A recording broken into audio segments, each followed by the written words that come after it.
ओम शांति। ओम शांति। आज बाबा कहते बच्चे अभी समय प्रति समय विश्व में दुख और बढ़ रही है, हलचल आएगी, तकलीफें बढ़नी है, परिस्थितियाँ ऐसी ऐसी आएंगी।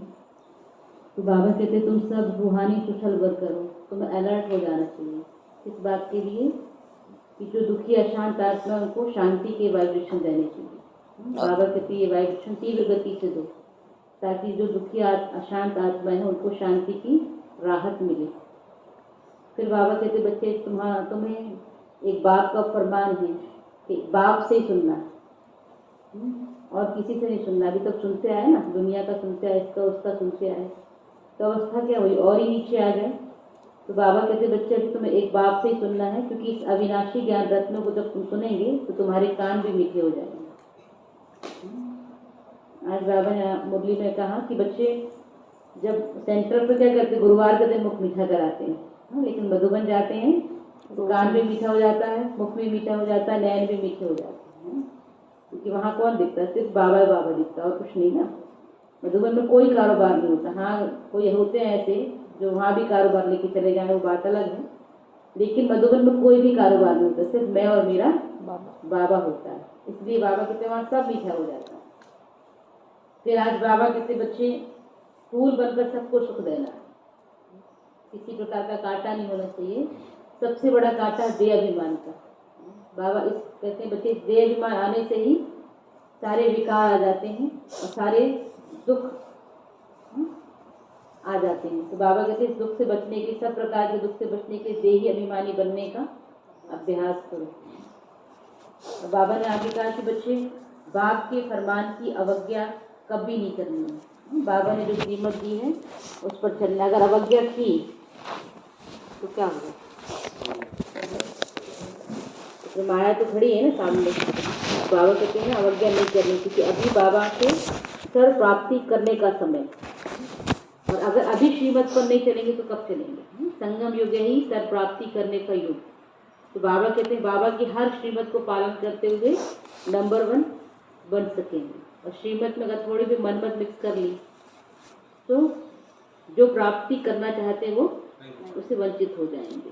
इसलिए बाबा कहते बच्चे किसकी अवज्ञा कर रहे हैं, किसकी आज्ञा पे चल रहे हैं, ये अपने आप को बार बार स्मृति में लाओ कि कौन कह रहा है कि बच्चे ऐसे चलो, ऐसे पुरुषार्थ करो, मीठा बनो, क्रोध नहीं करो, सबके साथ अच्छा व्यवहार करो। कौन कह रहा है? तो जब हम अपने आप को स्मृति दिलाएंगे कि भगवान ये बात कह रहा है, कोई साधारण व्यक्ति या इंसान नहीं कह रहा है, कोई संत महात्मा नहीं कह रहे हैं, भगवान स्वयं आकर, जिसको हमने आधा कल्प पुकारा है, और वो आकर के हमको ये फरमान कर रहे हैं कि बच्चे अभी तुम्हें मीठा बनना है, बाप समान बनना है, सबको सुख देना है। तब जब हम अपने आप को ऐसी स्मृति दिलाएंगे तो जरूर हम बाप के फरमान को पालन कर सकेंगे। स्मृति नहीं होगी तो फिर भूल जाएंगे। फिर बाबा कहते बच्चे निर्माण चित्त बन जाओ तो ऑटोमेटिक सब तुम्हें क्या करेंगे? मान देंगे, सम्मान देंगे। अगर निर्माण नहीं रहेंगे तो फिर मान मिलेगा नहीं। मांगना नहीं है यहाँ तो, बाबा कहते मांगने से मरना। यहाँ तो बिन मांगे ही मिल रहा है सब कुछ। भगवान मिल गया, इसके बाद तो किसी से कुछ मांगने की आवश्यकता रह नहीं सकती। हाँ, अगर भगवान के फरमान पर नहीं चलते तो मांगना पड़ेगा। अगर भगवान की आज्ञा को नहीं मानते हैं, जो नियम मर्यादा बने उस पर नहीं चलते हैं, तो फिर हाथ फैलाना पड़ेगा, नहीं तो देने वाला हाथ होगा आपका। अगर आप भगवान की आज्ञा पे चलने वाले बच्चे हैं, एक बाप दूसरा न कोई स्लोगन आपको पक्का है। एक बाप की स्मृति सदा रहती है, अपनी स्वयं की स्मृति भी रहती कि मैं ब्राह्मण कुलभूषण आत्मा हूँ। तो ये स्मृति रहती तो हाथ कैसा होगा? देने वाला। अगर ये स्मृति हो जाएगी तो फिर लेने वाली स्थिति हो जाएगी। तो इसलिए बाबा कहते बच्चे एक बाप की श्रीमत पर चलो और सदैव कैसे रहो? खुश रहो। जो श्रीमत पर चलने वाला हमेशा खुश रहेगा, जो मनमत पर चलेगा उसको दुख होगा। तो सुनते हैं प्यारे बाबा की 2 सितंबर की वाणी। मुरली का सार है, मीठे बच्चे तुम्हें बाप का फरमान है, तुम्हें बाप का फरमान है, तुम एक बाप से ही सुनो, तुम एक बाप से ही सुनो, अविनाशी ज्ञान रत्न सुनने से, अविनाशी ज्ञान रत्न सुनने से तुम्हारे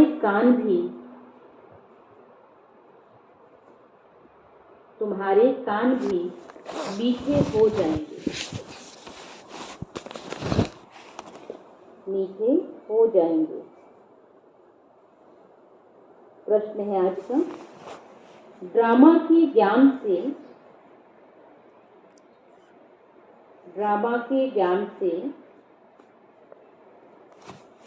तुम बच्चों को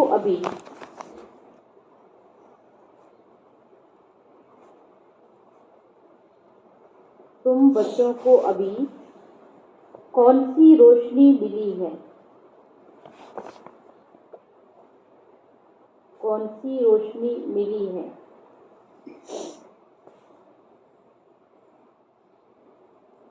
कौन सी रोशनी मिल गई? बाबा ने ड्रामा का ज्ञान दिया हम बच्चों को, तो जो भी हो रहा है ड्रामा अनुसार हो रहा है, तो कौन सी रोशनी मिल गई?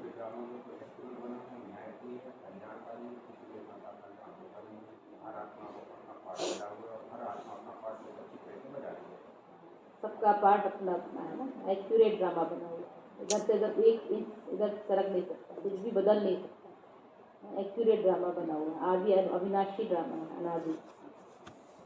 और अगर ड्रामा पक्का होगा तो, क्योंकि अविनाशी है ना, सब कुछ बना हुआ है, नया कुछ भी नहीं हो रहा है। कैसी भी परिस्थिति में साक्षी होकर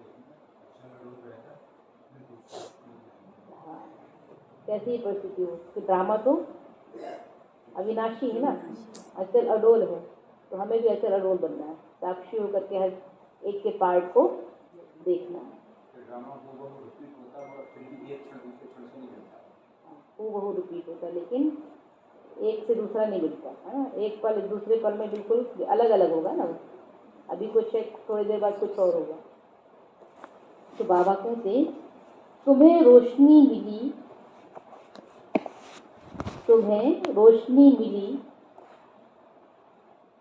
किस बेहद ड्रामा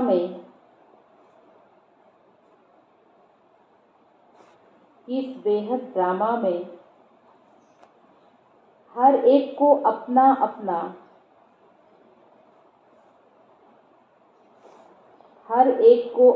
अपना पार्ट मिला हुआ है।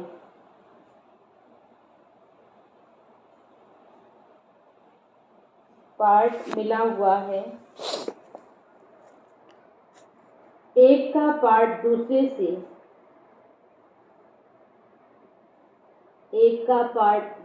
से मिल नहीं सकता।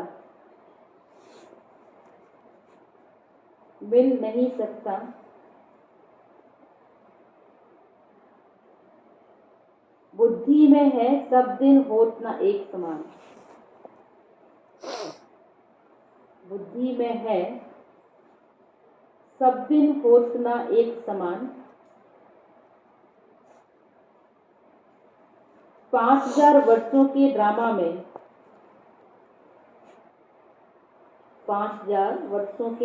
में 2 दिन भी एक जैसे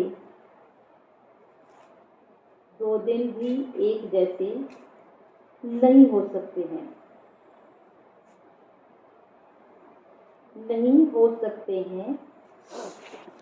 यह ड्रामा अनादि बना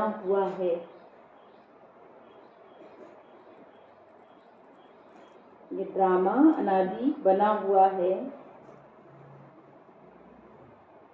जो हूबहू रिपीट होता है।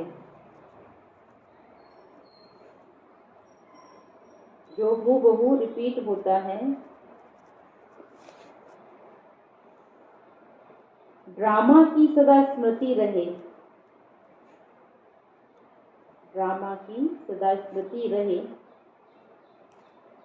तो चढ़ती कला होती रहेगी।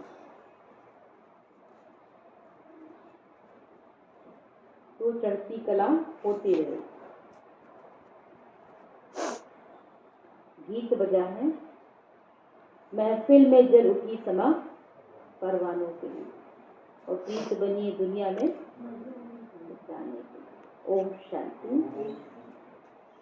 बेहद के सच्चे बाप की है बेहद की महफिल।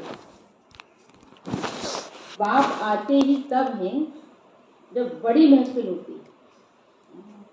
तो सारी आत्माएं थोड़ी बहुत ऊपर होंगी, बाकी तो सभी सच्ची रंगमंच में आ चुकी है। तो बाबा को सब बड़ी महफिल होती है। सब आत्माएं यहाँ आ जाती हैं, तब बाप आते हैं। पर थोड़ी सी आत्माएं ऊपर होंगी भी, वह भी आ जाएंगी। अंत में तो वो भी आ जाएंगी। सब आ जाएंगे, फिर बाबा लेके जाएंगे ना सबको। बाबा तो जो रह गए वो भी आ जाएंगे। अब यह तो समझाया गया है बाबा कौन है। पहले पहले हमेशा बाबा की महिमा सुनानी है। वह सच्चा बेहद का बाप है, बेहद का सच्चा शिक्षक है, बेहद का सच्चा सतगुरु है। यह एक की ही महिमा है। बाबा कहते ये पक्का याद कर लेना। क्या याद करना है? बेहद का बाप, बेहद का शिक्षक और बेहद का सतगुरु है। बाप टीचर सतगुरु बेहद का है वो, है ना। तो बाबा कहते पक्का कर लेना है और बाबा की ही महिमा सबको सुनानी है। नाम भी हमेशा शिव बाबा का लो। जब सुनाते हैं ना तो सुनाओ कि शिव बाबा ने ये कहा। दादियाँ जब सुनाती तो देखो उनके मुख से बाबा के सिवा कुछ नहीं निकलता। बाबा ने ये कहा, बाबा ये कहते हैं, बाबा ऐसे करते हैं, ऐसे दादियाँ सुनाती। तो मुख से बाबा को, इसलिए सामने वाले पे तुरंत क्या होता है, असर पड़ जाता है। खुद नहीं सुनाते ना, बाबा ने ये कहा। तो बाबा ने कहा तो बाबा की बात तो दूसरे तक जाएगी ना। इसलिए बाबा कह रहे हैं कि नाम भी हमेशा शिव बाबा को लो। जब गिनती करते हैं तो बिंदी को शिव भी कहते हैं। तो बेहद का बाप शिव है, वह है बेहद का शिक्षक। हमको सृष्टि के आदि मध्य अंत तीनों कालों की समझानी देते हैं। हिस्ट्री और ज्योग्राफी होती है ना। सतयुग में कौन राज करते थे, कितने इलाके पर करते थे? तुम कहेंगे कि सतयुग में देवी देवताएं सारे विश्व पर राज करते थे। कोई अलग अलग एरिया तो नहीं था ना वहाँ पर, कितनी जगह में राज्य करेंगे, बाकी कोई और आएगा तो वहाँ तो कोई होगा ही नहीं ना। एक छत्र राज होगा वहाँ पर, देवी देवताओं का अटल अखंड। वहाँ पे दूसरा कोई होगा ही नहीं। तो बाबा कहते तुम कह सकते हो कि वहाँ तो सिर्फ देवी देवताएं ही राज्य करते पूरे विश्व पर। दिखलाया जाता है ना कौन कौन कहाँ कहाँ राज्य करते थे। जैसे बड़ौदा वाले बड़ौदा पर राज्य करेंगे। यहाँ तो टुकड़े टुकड़े हैं, वहाँ ऐसे नहीं है। यहाँ एरिया बटा हुआ, लेकिन बाबा कहते वहाँ तो एक ही भारत होगा ना, और वहाँ देवी देवताएं होंगी और कोई नहीं होगा। वहाँ ऐसे नहीं है, वहाँ है सारे विश्व के मालिक और कोई धर्म नहीं होता। बाकी राजाएं क्यों नहीं होते, हर एक को अपना वर्षा मिलेगा। पहली पहली मुख्य बात है ऊंचे से ऊंचा शिव बाबा जो सच्चा बेहद का बाप, बेहद की शिक्षा देने वाला है, जो सृष्टि के आदि मध्य अंत की नॉलेज समझाकर त्रिकालदर्शी बनाते हैं। बाबा कहते दुनिया में त्रिकालदर्शी कोई मनुष्य नहीं, किसी के पास ये ज्ञान हो गई। बाबा ही आकर के हम बच्चों को त्रिकालदर्शी बनाते, तीनों कालों का ज्ञान देते हैं। तो दुनिया में त्रिकालदर्शी कोई मनुष्य नहीं जो रचता और रचना के आदि मध्य अंत को जानता हो। वह बेहद का सदगुरु है, सबको साथ ले जाने वाला पंडा भी है। बाबा कहते हैं मैं तुम्हें ले जाने आया हूँ, तुमने ही बुलाया। एक काल आता एक आत्मा को ले जाता है, मैं तो महाकाल आ गया हूँ ना। महाकाल क्या करेंगे, सबको साथ ले जाएंगे, है ना। बाबा कई बार हंसी भी करते कि जाना चाहो तो भी जाओगे, नहीं जाना चाहो तो भी मैं लेके जाऊंगा, क्योंकि बुलाया ना तुमने मुझे। कि अभी बाबा आ जाओ। इस पतित दुनिया में, दुख की दुनिया में अब हम रहना नहीं चाहते। तो बाबा ने कहा तुम्हारी पुकार सुन करके तो मैं आया हूँ ना, अब चलना तो चलो प्यार से तैयार होगी, और नहीं चलना तो फिर सजा खा के भी चलना पड़ेगा, लेकिन चलना तो पड़ेगा क्योंकि मैं आ गया हूँ अब लेने के लिए, है ना। अब नहीं कह सकते कि बाबा हमको ये दुनिया अच्छी लग रही, थोड़ा रुक जाए। बाबा कहते ऐसा नहीं होगा, बुलाया है तो जाना पड़ेगा। तो सबको साथ ले जाने वाला पंडा भी है, वैसा भी जिस्मानी पंडे, यह है रूहानी। गीत में भी सुना चारों धामों का जन्म जन्मांतर चक्कर लगाया, तीर्थ कोई कहाँ चारों तरफ है ना, चारों तरफ के चक्कर लगाए फिर भी भक्त लोग भगवान से मिल ना सके।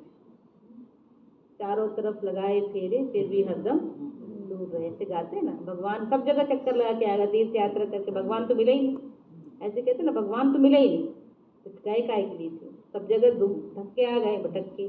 बाबा कहते भक्ति में तो ऐसे होता है,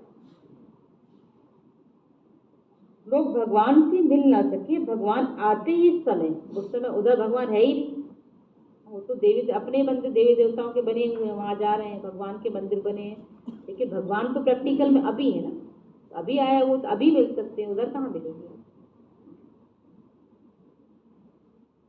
तो भगवान आते इस समय उनको पतित पावन कहा जाता है। कलयुग को सतयुग बनाने हमारा बाबा भारत में आते हैं, भारतवासियों को फिर से हीरे जैसा स्वर्ग का मालिक बनाते हैं। तो ऐसे बाप को ना जानने कारण साधु संत आदि परमात्मा को क्या कह दिया, सर्वव्यापी कह दिया, फिर जानते ही नहीं ना। शास्त्रों में भी लिखा अंत में नीति नीति बेअंत बेअंत, भगवान को नहीं जानते तो भगवान सब जगह कह दिया, भगवान सर्वव्यापी है, कण कण में भगवान, जहाँ देखो वहीं भगवान है। तो परमात्मा को सर्वव्यापी कह देते हैं। तुम बच्चे कहते हो बाप ने ब्रह्मा के मुख द्वारा हमको अपना बनाया है, हम ईश्वर के कुटुंब के ठहरे, तुम हो शिववंशी फिर बनते हो ब्रह्मा कुमार कुमारी। इनको कहा जाता अविनाशी संतान, आत्मा भी अविनाशी, बाप भी अविनाशी। आत्मा एक शरीर छोड़ दूसरा लेती है, देवी देवता जो सतो प्रधान थे वही सतो रजो तमो में आएगी।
बाबा कह रहे हैं देवी देवता जो सतो प्रधान थे वही सतो रजो तमो में आए हैं, विकारों की खाद पड़ने से फिर तमो प्रधान बन जाते हैं। खाद पड़ती है आत्मा में, ऐसे नहीं कि आत्मा निर्लेप है, आत्मा ही पुण्य आत्मा और पाप आत्मा बनती है। बोलो हम जो आपको सुनाते हैं वही सुनो, हमको और किसका सुनना नहीं है। बाप का फरमान है तुम किसी का नहीं सुनो, अभी किसी का नहीं सुना, सुनते सुनते तो हालत खराब हो गई ना। तो बाबा कहते गिरती कला में आ गए हो, अभी चढ़ती कला में जाना है तो एक बाप का ही सुनो। तो बाप का फरमान है तुम किसी का नहीं सुनो, तुम जो बोलेंगे शास्त्रों की ही बात बोलेंगे, वह तो जन्म जन्मांतर हम सुनते ही आए हैं, धक्के खाते ही आए हैं। बेहद का बाप तो एक ही है, हम ऐसे बाप की सुनेंगे और तुम्हारी सुनेंगे। हम आपको सुनाने वाले हैं ना कि सुनने वाले। ये तो बाबा के शब्द है ना, बाबा इतने अच्छे जो महावर के, हमें ऐसे ही बोलना डायरेक्ट, क्या कहेंगे। बाबा तो बोल सकते, बाबा तो अथॉरिटी से बोल सकते हैं, बच्चों के साथ बात कर रहे हैं, लेकिन हमें वहाँ जाना है, किसी के सामने किसी को समझाना है, वहाँ युक्ति युक्त थोड़ा बातें तो युक्ति से करनी है ना। कैसे, जैसे कि बाबा का अपन को परिचय देना, उस हिसाब से अपन को हाँ। बोलना है, हमें हमारी नहीं ये तो सुनानी, बाबा बोल बाबा सकते की हैं ना, बच्चों के आगे बात कर रहे हैं बाबा, तो बच्चों से बात बाबा कह सकते हैं कि हम तुम्हारी सुने या धर्म की सुने या बाप की सुने, ये बाबा कह सकते हैं बच्चों से। लेकिन हमें जब जाना किसी के सामने बाबा का परिचय देना तो उस हिसाब से बोलना है ना। इसी इसी शब्द को अगर रिपीट करेंगे तो सामने वाला गुस्सा हो जाएगा ना, फिर कह रही ये हमारे शास्त्रों को नहीं मानते, ये शास्त्रों को गलत समझते हैं, क्योंकि भक्ति से ही तो भगवान तक पहुँचे ना।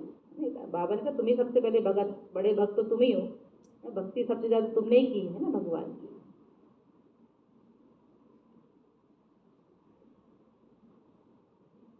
हम आपको सुनाने वाले ना कि सुनने वाले, समझाना है। प्रजापिता ब्रह्मा कितने ब्रह्मा कुमार कुमारियां हैं, तो जरूर भाई बहन ठहरिए। दादे का वर्षा मिलता है ब्रह्मा द्वारा, दादे का वर्षा बाप बगैर कैसे मिलेगा। बहुत कहते हैं हम तो सीधा दादे से ही लेंगे, मिल जाएगा क्या, परंतु मिलेगा कैसे, तो ब्रह्मा ही मिलेगा ना, क्योंकि तो साकार ब्रह्मा है, निराकार शिव बाबा कैसे देगा। तब तो निराकार कुछ निराकार को भी बोलने के लिए साधारण तन का आधार लेना पड़ा ना, तो बाबा कैसे लेंगे कैसे। ब्रह्मा कुमार कुमारी जब तक ना बने तब तक दादे से वर्षा कैसे मिलेगा। पोत्रे और पोत्रियां दोनों को हक मिलना है, बाप बिगड़ फिर दादा कहाँ से आएगा। पहले पहले है बाप का परिचय, वह गीता का भगवान, बेहद का सच्चा बाप, बेहद की शिक्षा देने वाला है। बाप बूढ़ी माताओं के लिए बहुत सहज करके समझाते हैं, यह है संगम, जबकि बाप बैठ पतितों को पावन बनाते हैं। इनको कुंभी पार्क नद भी कहा जाता है। ये सारी दुनिया विषय वतरणी नदी है, बाकी कोई पानी की नदी नहीं है। इनको विषय सागर भी कहते हैं। परम पिता परमात्मा है ज्ञान का सागर, और रावण है विषय सागर, उनसे विकारों की नदियां बहती हैं। इस समय जो आसुरी संप्रदाय हैं वह विषय सागर में गोता खा रहे हैं। बाबा का तो दुख ही दुख है। इन बातों को भी कोर्टों में कोई ही समझेंगे। कई तो बहुत अच्छे बनकर भी फिर आश्चर्यवत भागंती हो जाते हैं। कहते भी हैं हम स्वर्ग के मालिक बन रहे हैं, फिर भागंती हो जाते हैं। तो बाबा कहते युद्ध के मैदान में कोई सबकी जीत नहीं होती, किसी को हारना भी तो पड़ता ना। दो पार्टी खड़ी तो एक तो हारे गई ना, ऐसा सभी जीत जाए। तो बाबा कहते नहीं, दोनों तरफ से कोई मरेंगे कोई मरेंगे कोई जीतेंगे, नुकसान तो दोनों को होता है। यहाँ से भी कुछ जाएंगे, वहां से भी कुछ मरेंगे, तो एक कोई जीतता है। हाँ, पहलवान होंगे तो जास्ती को मारेंगे। अगर बाबा कहते वहां भी कोई अच्छे होते तो कई लोगों को मार के फिर मरते हैं, और नहीं तो फिर आते ही मर जाते हैं। कमजोर जो होते हैं वह जास्ती मरते हैं, यहाँ भी जो कमजोर है वह झट मर पड़ते हैं। बाबा कहते बच्चे, एक बाप जो सर्वशक्तिवान को साथी बना करके रखे, तो माया फिर मार नहीं सकेगी, हरा नहीं सकेगी। लेकिन अगर बाप साथी नहीं होगा तो फिर अकेले होंगे तो कमजोरी होंगे ना। तो माया तो फिर बाबा ने एक बार कहा, तो माया भी सर्वशक्तिवान है। बाप सर्वशक्तिवान तो माया भी सर्वशक्तिवान है। उसकी बेटी है ना, बेटी, लाडली बेटी बाबा कहते हैं। तो बाबा कहते यहाँ भी जो कमजोर है वह झट मर पड़ते हैं। यहाँ तुम्हारी है ही रावण से लड़ाई, काम से हराया तो बहुत बड़ी चोट लग पड़ती है। बॉक्सिंग होती है ना, कोई तो बेहोश हो जाते हैं फिर आवाज करते हैं, कोई फिर खड़े हो जाते हैं। बॉक्सिंग में क्या होता है, गिर जाते हैं तो फिर आवाज करते हैं, 1 2 काउंटिंग होती है। अगर उठ गए तो ठीक है 10 तक, और नहीं उठे तो फिर गए, तो आवाज करते तो उठ जाते हैं, कहीं फिर से लड़ने लगते हैं, और कहीं तो फिर चले जाते हैं। तो बाबा कह रहे हैं कोई फिर खड़े हो जाते हैं। यहाँ भी काम की चोट खाई तो बड़ा जोर से धक्का आ जाता है। काला मुंह हो गया, क्रोध पर इतना नहीं कहेंगे जितना काम पर। यह बहुत बड़ा दुश्मन, बहुत दुख देने वाला है। बाबा कहते काम कटारे से ही बहुत दुखी हुए हैं, काम विकार से ही पतित बनते हैं।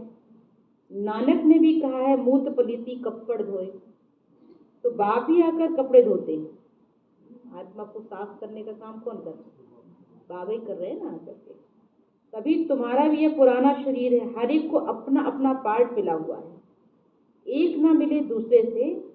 बाबा कहते ड्रामा है ना, सब दिन होत ना एक समान। 5000 वर्ष का ड्रामा है, इसमें कितने दिन होंगे, 2 दिन भी एक जैसे नहीं हो सकते। ये फिर 5000 वर्ष का, यह फिर 5000 वर्ष बाद हूबहू रिपीट होता है।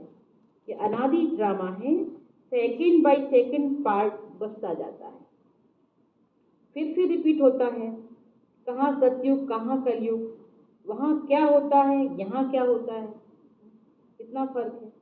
तो बाबा कहती है तुम बच्चों को अब रोशनी मिली है ना, ज्ञान की रोशनी मिल गई ना, समझ आ गई कि सतयुग में क्या होगा, कलयुग में क्या है, सारी बातें बाबा ने हमारे सामने स्पष्ट कर दी हैं। अभी तुम्हारी चढ़ती कला शुरू होती है। बाप कहते हैं दे दान तो छूटे ग्रह, विकारों का, ये 5 विकारों का बाबा कहते हैं दान दे दो, तो ग्रहण लगा हुआ है ना तो सब छूट जाएगा। सीधी सी बात है, बाबा क्या कह रहे हैं, दान दोगे तो सीधी सी बात है ग्रहण छूट जाएगा, नहीं दोगे तो ग्रहण लगा रहेगा, तो सीधी सी बात है। बाप तुम्हारे विकारों का दान लेते हैं, फिर उनके बदले में देखो तुम क्या देते हो। बाबा जो भी कल भी बाबा ने कहा, बाबा क्या लेता, किचड़ पट्टी, ऐसे ही बोला था ना बाबा ने, बाबा को क्या देते, किचड़ पट्टी। आज भी बाबा क्या लेते, तो 5 छोटे सिक्के उन्हें तो देते क्या है, 21 जन्मों की बादशाही। तुम कौड़ियाँ देते हो, बाप तुम्हें रत्न देते हैं। बाप को कहा भी जाता है रत्नागर, सौदागर, बाप का भी पार्ट है। आत्मा कितनी छोटी है, उसमें कितनी ताकत है, कितना ज्ञान है, यह ज्ञान देने की भी ड्रामा में नूंद है, अविनाशी। बाबा कहते ये भी अविनाशी ड्रामा की नूंद है ना। बाबा का पार्ट जब कई बार बाबा कहते तुमने बुलाया इसलिए मैं आया, और कई बार बाबा कहते हैं कि बच्चे मैं तो अपने टाइम पे ही आता हूँ, कोई कितना भी बुलाए, मेरा जब ड्रामा में पार्ट होता है तभी मैं ड्रामानुसार इस सृष्टि रंगमंच पर आके अपना पार्ट बजाता हूँ।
फिर कल बाद यही ज्ञान देंगे, है ना। बाबा कहते ये भी ड्रामा में ज्ञान, बाबा का ज्ञान देने का भी अविनाशी है।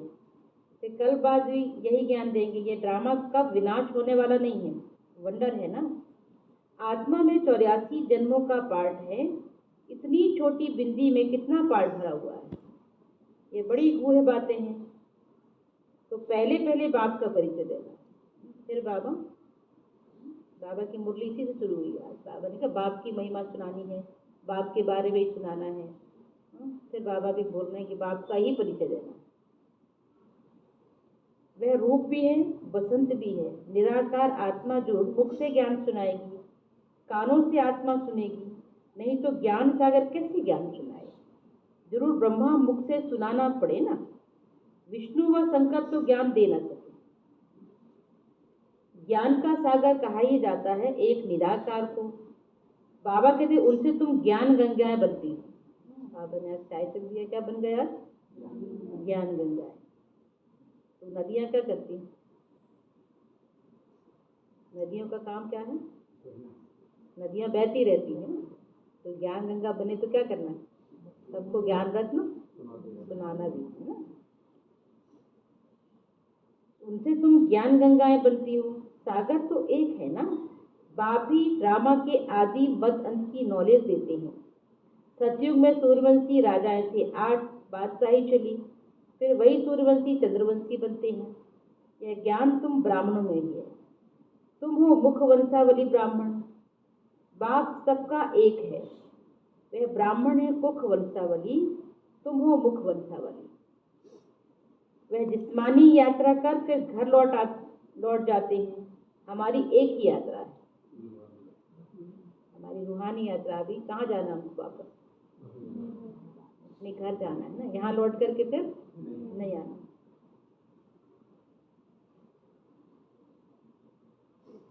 तो हमारी एक ही यात्रा है, एक ही बार ये अमरलोक की यात्रा करते हैं, फिर लौट कर इस मृत्युलोक में आना नहीं है। अमरलोक स्वर्ग को कहा जाता है, वहां कोई यात्रा होगी क्या? वहां भी यात्रा वहां जरूरत ही नहीं ना, तो वहां कोई यात्रा होती नहीं, वहां भक्ति ही नहीं है, इसलिए वहां भगवान को जानते ही नहीं है। वहां एक ही बाप होगा ना, लौकिक और भक्ति में 2 और अभी 3। इसलिए बाबा कहते वहां यात्रा करने की दरकार नहीं। यह है ब्रह्मा की रात जिसमें भक्ति के धक्के हैं, चारों तरफ फेरे लगाए परंतु हरदम दूर रहे। स्वर्ग का मालिक बनाने वाला बाप नहीं मिला। तुम पुकारते हो हे पतित पावन आओ, आकर पावन बनाओ। फिर तुम गंगा स्नान करने क्यों जाते हो? बाबा के देखते पुकारते भी हैं और गंगा में डुबकी भी लगाते रहते हैं। तो अगर गंगा पतित पावनी है तो पावन तो बन गए ना अभी, फिर बुलाने की जरूरत भी नहीं। बुलाते हैं विषय विकार मिटाओ पाप हरो देवा, ये पतित पावन आओ, ऐसे बुलाते ना भगवान को। एक तरफ ये भी गाते रहते, एक तरफ वो भी गाते रहते। तो बाबा कहते हैं फिर तुम गंगा स्नान करने क्यों जाते हो? वह तुम्हें पावन कैसे बनाएगी? अगर गंगा से पावन हो सकते तो पतित पावन को क्यों बुलाते हो? तो अगर गंगा में डुबकी लगाने से पावन बन जाते, सारे पाप खत्म हो जाते, तो फिर ये जेल कोर्ट तो ये भी नहीं होती। कोई भी कुछ क्राइम करता हुआ गंगा में डुबकी लगा देती जाके, भाई हो गया काम खत्म, है ना। तो बाबा कहते ऐसा होता नहीं है ना।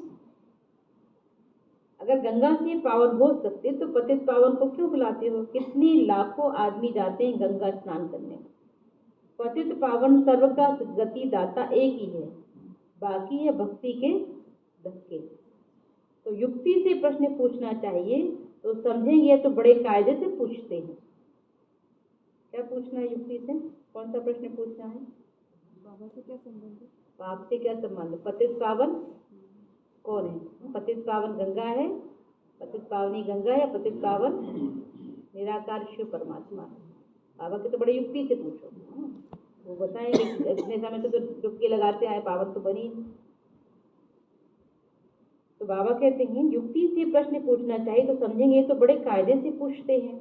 जबकि एक पतित पावन को बुलाते हैं तो फिर अनेकों के पास धक्के क्यों खाते हैं? बाप कहते हैं मैं आता ही हूँ तुमको पावन बनाकर स्वर्ग का मालिक बनाने। तो क्या होना चाहिए? श्रीमत पर चलना चाहिए और याद करना चाहिए। और क्या करना चाहिए? कोई अगर दुख से छुड़ा दे तो क्या होगा? सुख की अनुभूति होगी ना, खुशी होगी ना। बहुत समय से दुख में है और अगर कोई अच्छी चीज मिल जाए, सुख की चीज मिल जाए, सुख को अनुभव करने लगे, कैसे होगी? खुशी का अनुभव करेंगे ना। इसलिए बाबा कह रहे हैं तो अंदर में बहुत खुशी होनी चाहिए। बाबा आया हमको रावण के पंजे से छुड़ाने के लिए, दुख से छुड़ाने के लिए, है ना। तो बाबा कहते बहुत खुशी होनी चाहिए। बाबा हमको पावन बनाकर स्वर्ग का वर्षा दे रहे हैं। लक्ष्मी नारायण बरोबर स्वर्ग के मालिक थे, उनको बाबा से वर्षा मिला था। तुम यह भी पूछ सकते हो कि जो लक्ष्मी नारायण स्वर्ग के मालिक थे तो जरूर उन्होंने प्रजा भी होगी। सतयुग आदि में तो था ही उन्होंने राज, अभी तो संगम पर बैठे हो, यहाँ तो प्रजा का प्रजा पर राज है। बाबा कहते विनाश भी सामने खड़ा है। कल्प कल्प के संगम युगे बाप आते हैं, बाप ही आकर राजयोग सहज राजयोग सिखलाते हैं। तुम जीवन मुक्ति पाते हो, बाकी सब मुक्ति में जाएंगे। उनको ज्ञान मिला है, जो पुरुषार्थ कर रहे हैं वो जीवन मुक्ति में जाएंगे, स्वर्ग में जाएंगे, बाकी तो सब मुक्ति धाम में। तो जब उनका पार्ट होगा फिर आएंगे। तो भारत सुख धाम था ना, अब तो दुख धाम है। देवी देवता धर्म तो है नहीं, फिर स्थापना होनी है। तुम बच्चे राज्यों की शिक्षा ले राज्य भाग ले रहे हो, कांटे से फूल बन रहे हो। बाबा कहते यहाँ तो सब कांटे हैं, एक दो को कांटा लगाते अर्थात काम कटारी चलाते रहते हैं। अब बाबा फूल बनाते हैं तो कांटा लगाना छोड़ देना है, हिम्मत रखनी है। हिम्मत वाले भी खड़े हो जाते हैं। बाबा देखते इनकी हिम्मत अच्छी है, कभी गिरेगी नहीं, तो ऐसे हिम्मत वाले को शरण भी दे देते हैं। परंतु ऐसे नहीं कि फिर पति व बच्चे आदि आकर याद पड़े। शुरू में भट्टी थी, भट्टी में भी सब ईंटें तो पकती नहीं है ना, तो यहाँ भी ऐसी नंबरवार पुरुषार्थ अनुसार पककर तैयार हो गई। शुरू में तो सब आ गए ना, परिवार की परिवार बाबा के पास आ गए, तो कुछ चले भी गए थे वापस। बाबा कहते ऐसे ही होता है। तो यहाँ भी ऐसे नंबरवार पुरुषार्थ अनुसार पककर तैयार होते हैं। बाप कहते हैं ज्ञान यज्ञ में अनेक प्रकार के विघ्न पड़ते ही रहेंगे। कल्प पहले मौके कोई नाफरमान वरदार बच्चे भी हैं जो बाबा का कहना कभी नहीं मानेंगे। बाबा के तो बन गए हैं, लेकिन श्रीमत पर नहीं चलते हैं, वो अपनी मनमत करते रहते हैं। रूठ पड़ेंगे, गोया अपनी तकदीर से रूठते हैं, फिर ऊंच तकदीर बनती ही नहीं है। देह अभिमान के कारण अपनी मत पर चलने लग पड़ते हैं। कदम कदम श्रीमत पर चलना चाहिए। अभी हम जिसके बने हैं, बाप के बने, तो बाबा श्रीमत देने आए ना, उस पर ही चलना है। अगर अभी भी हम अपनी मनमत परमत पर चलते रहेंगे तो खुद का ही नुकसान करते रहेंगे।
तो कदम कदम श्रीमत पर चलना चाहिए। श्रीमत देते हैं ब्रह्मा द्वारा, ऐसे थोड़ी ही कि प्रेरणा द्वारा किसको मत देंगे। अगर ऐसे होता तो फिर इनमें आकर इतने बच्चे पैदा करने की दरकार ही क्या। तो ब्रह्मा के तन में क्यों आते बाबा, इतने सारे ब्राह्मण बने ना, ब्रह्मा मुख वंशावली, तो इसकी जरूरत ही नहीं थी ना बाबा के। तो अगर बाबा के अगर ऐसे होता तो फिर इनमें आकर इतने बच्चे पैदा करने की दरकार ही क्या। अच्छे अच्छे पुराने बच्चे समझते हैं हम तो शिव बाबा से सीधा ही लेंगे। देह अभिमान बहुत है ना, तो यह पक्का याद कर लो। क्या पक्का याद करना है? जब तक ब्रह्म कुमार कुमारी नहीं बने तब तक तो आत्मा से बात करने आया, आत्मा को पढ़ाने आया। तो बाबा कहते हैं ये पक्का याद कर लो, हमारा सच्चा बेहद का बाबा बेहद का वर्षा देने वाला है। बेहद का वर्षा माना नर से नारायण बनाने वाला। वहाँ हेल्थ वेल्थ दोनों है तो खुशी रहती है। यहाँ किसको हेल्थ है तो वेल्थ नहीं है, किसको वेल्थ है तो हेल्थ नहीं है। बच्चा पैदा ना हो तो दूसरे का लेना पड़े। वहाँ यह सब बातें होती नहीं है। वहाँ तो एक बच्चा जरूर होगा। यह है ही दुख धाम। रावण से दुख का श्राप मिलता है, बाप आकर वर्षा देते हैं। बाबा कहते यहाँ तुम बच्चों का मुख रोज मीठा किया जाता है। सेंटर्स पर तो गुरुवार के दिन मुख मीठा कराते होंगे, यहाँ तो कान भी मीठे किए जाते हैं, मुख भी मीठा किया जाता है। आत्मा कानों से अविनाशी ज्ञान सुनती है, नैनों से देखती है, मुख से खाती है, उनका स्वाद आता है। तो आत्म अभिमानी बनना पड़ता है ना। बाबा कहते हैं यहाँ पर आत्म अभिमानी बनेंगे तो सब प्रकार से सुखी सुख आत्मा, तो सब प्रकार सब मीठा हो जाएगा, तो दुख की बात ही नहीं होती। अच्छा, मीठे मीठे सिकी लधे बच्चों प्रति माता पिता बाप दादा का याद प्यार और गुड मॉर्निंग। रूहानी बाप की रूहानी बच्चों को नमस्ते। हम सब रूहानी बच्चों की रूहानी बाप दादा को याद प्यार गुड मॉर्निंग और नमस्ते। तो क्या सुनाया बाबा ने?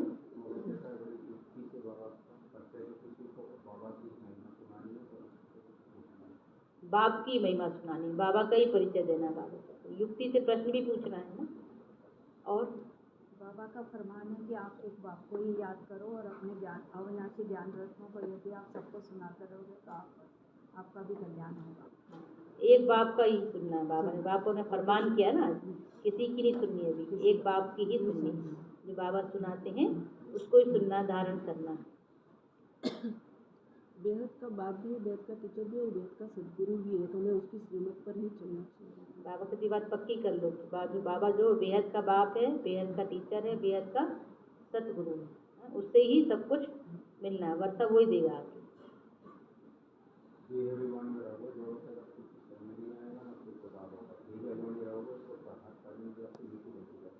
देह भान में रहेंगे तो बाबा जी को कुछ ले नहीं पाएंगे और खुद का ही नुकसान कर लेंगे देह भान में आने।